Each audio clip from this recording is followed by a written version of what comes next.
The Cask of Amontillado by Edgar Allan Poe. The 1,000 injuries of Fortunato I had borne as best I could, but when he ventured upon insult, I vowed revenge. You, who so well know the nature of my soul, will not suppose, however, that I gave utterance to a threat. At length I would be avenged. This was a point definitively settled, but the very definitiveness with which it was resolved precluded the idea of risk. I must not only punish, but punish with impunity. A wrong is unredressed when retribution overtakes its redresser. It is equally unredressed when the avenger fails to make himself felt as such to him who has done the wrong. It must be understood that neither by word nor deed had I given Fortunato cause to doubt my goodwill.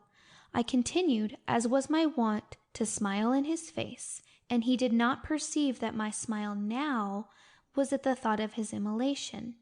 He had a weak point, this Fortunato, although in other regards he was a man to be respected and even feared.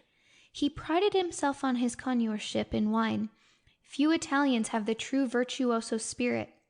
For the most part their enthusiasm is adopted to suit the time and opportunity, to practice imposture upon the British and Australian millionaires.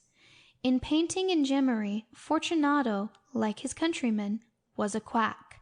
But in the matter of old wines he was sincere.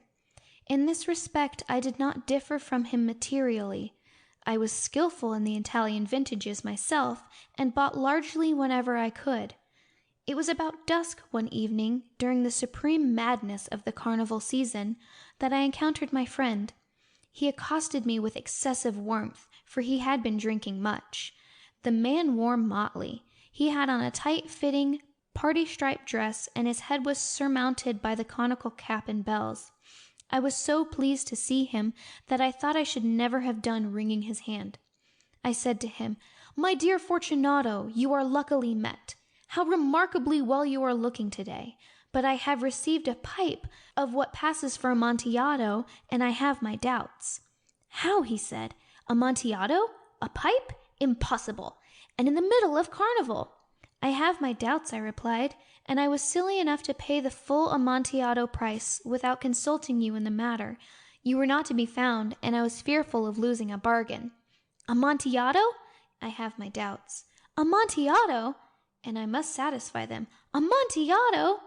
"As you are engaged, I am on my way to Lucchesi. If any one has a critical turn, it is he. He will tell me. Lucchesi cannot tell Amontillado from sherry. And yet some fools will have it that his taste is a match for your own. Come, let us go." "Whither?" "To your vaults." "My friend, no. I will not impose upon your good nature. I perceive you have an engagement. Lucchesi." "I have no engagement. Come." "My friend, no. It is not the engagement, but the severe cold with which I perceive you are afflicted. The vaults are insufferably damp. They are encrusted with nitre." "Let us go nevertheless. The cold is merely nothing. Amontillado! You have been imposed upon, and as for Lucchesi, he cannot distinguish sherry from Amontillado." Thus speaking, Fortunato possessed himself of my arm. Putting on a mask of black silk and drawing a roll éclair closely about my person, I suffered him to hurry me to my palazzo. There were no attendants at home. They had absconded to make merry in honor of the time. I had told them that I should not return until morning, and had given them explicit orders not to stir from the house. These orders were sufficient, I well knew, to ensure their immediate disappearance, one and all, as soon as my back was turned. I took from the sconces 2 flambeaux, and giving one to Fortunato, bowed him through several suites of rooms to the archway that led into the vaults. I passed down a long and winding staircase, requesting him to be cautious as he followed. We came at length to the foot of the descent, and stood together on the damp ground of the catacombs of the Montressors. The gait of my friend was unsteady, and the bells upon his cap jingled as he strode. "The pipe," said he. "It is farther on," said I. "But observe the white web work which gleams from these cavern walls." He turned towards me and looked into my eyes with 2 filmy orbs that distilled the rheum of intoxication. "Nitre?" he asked at length. "Nitre," I replied. "How long have you had that cough?" My poor friend found it impossible to reply for many minutes. "It is nothing," he said at last. "Come," I said with decision, "we will go back. Your health is precious, you are rich, respected, admired, beloved, you are happy as I once was. You are a man to be missed. For me it is no matter. We will go back, you will be ill, and I cannot be responsible. Besides, there is Luchesi. Enough," he said. "The cough is a mere nothing. It will not kill me. I shall not die of a cough." "True, true," I replied, "and indeed I had no intention of alarming you unnecessarily, but you should use all proper caution. A draught of this Medoc will help defend us from the damps." Here I knocked off the neck of a bottle, which I drew from a long row of its fellows that lay upon the mould. "Drink," I said, presenting him the wine. He raised it to his lips with a leer. He paused and nodded to me familiarly, while his bells jingled. "I drink," he said, "to the buried that repose around us, and I to your long life." He again took my arm, and we proceeded. "These vaults," he said, "are extensive." "The monstrous," I replied, "were a great and numerous family." "I forget your arms."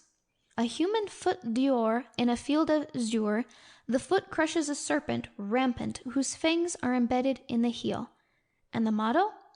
"Nemo me impune lacessit." "Good," he said. The wine sparkled in his eyes and the bells jingled. My own fancy grew warm with the Medoc. We had passed through the walls of piled bones, with casks and puncheons intermingling, into the inmost recesses of the catacombs. I paused again, and this time I made bold to seize Fortunato by an arm above the elbow. "The nitre," I said. "See, it increases. It hangs like moss upon the vaults. We are below the river's bed. The drops of moisture trickle among the bones. Come, we will go back ere it is too late. Your cough." "It is nothing," he said. "Let us go on. But first, another draught of the Medoc."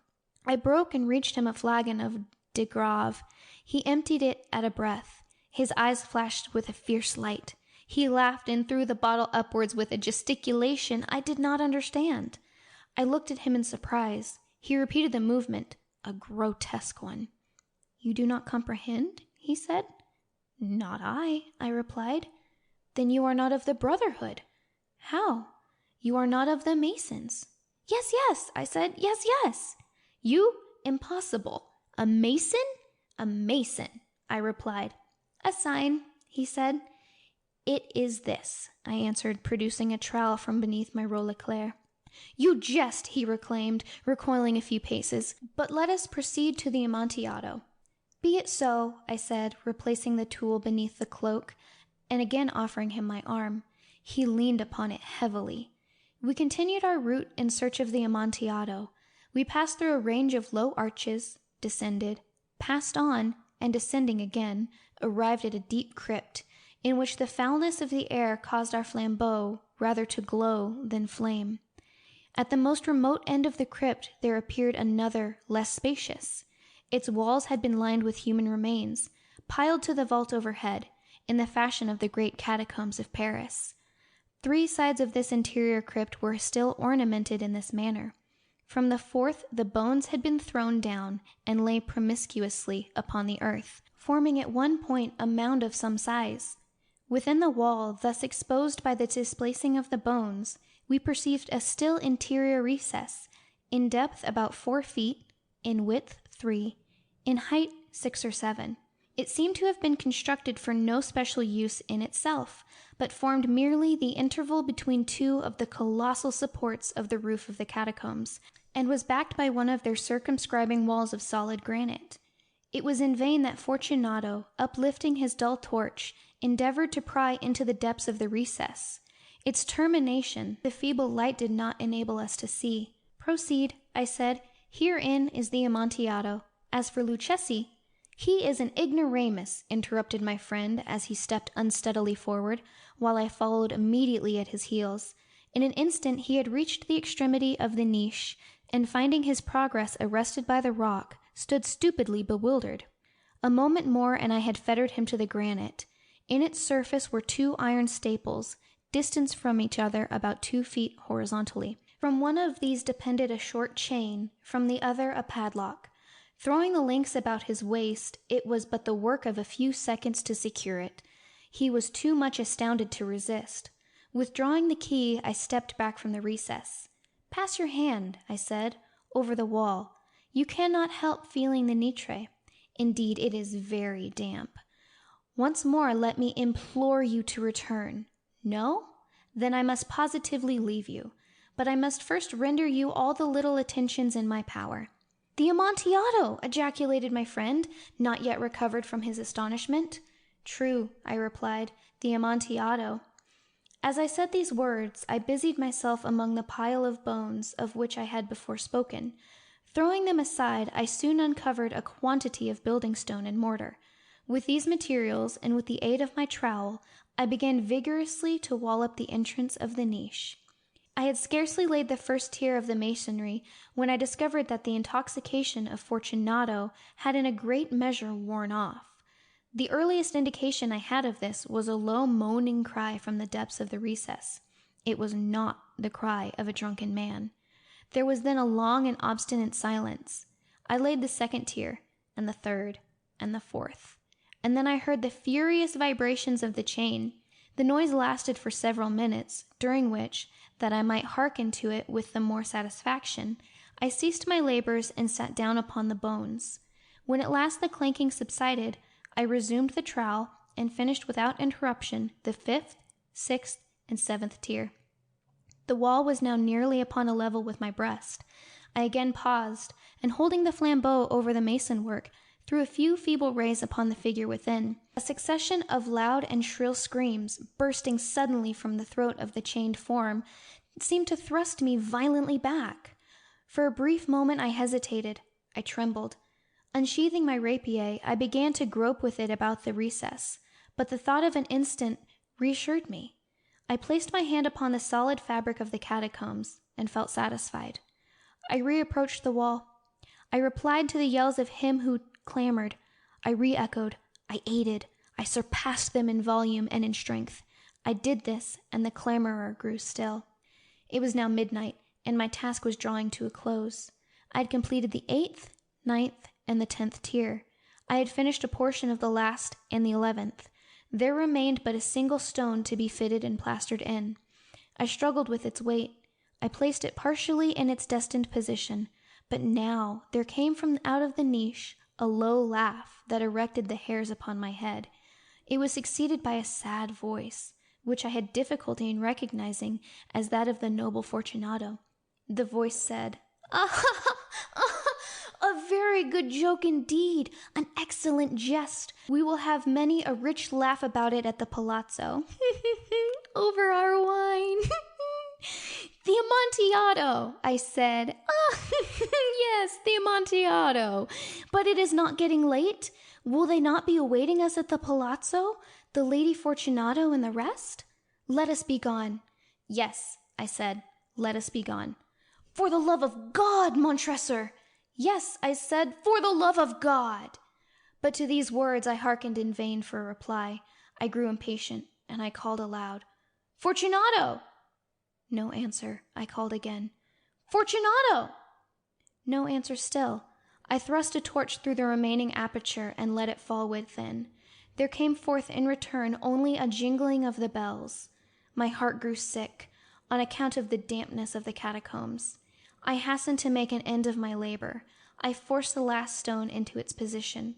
I plastered it up. Against the new masonry, I re-erected the old rampart of bones. For the half of a century no mortal has disturbed them. In pace, requiescat. End of the Cask of Amontillado. Recording by Daily Blanton.